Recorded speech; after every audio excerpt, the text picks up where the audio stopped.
السلام علیکم ناظرین کرام، آج ہم رمضان المبارک کے مہینے کی مناسبت سے لفظ رمضان اس کو تحریر کی شکل میں بھی لائیں گے اور تھوڑا تقریر کے انداز میں بھی بات کریں گے کہ لفظ رمضان قرآن مجید میں کس انداز سے آیا۔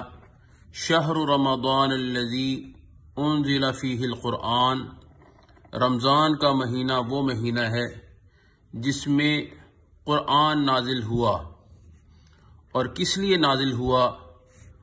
لوگوں کی ہدایت کے لیے۔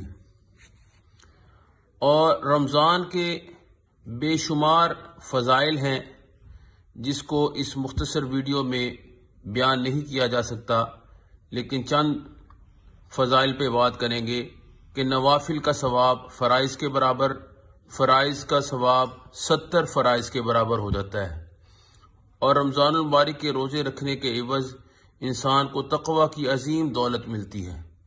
اللہ تعالی ہم سب کو رمضان المبارک کے تمام روزے رکھنے کے عوض تقوی کی عظیم دولت سے مالا مال فرمائے، آمین ثم آمین۔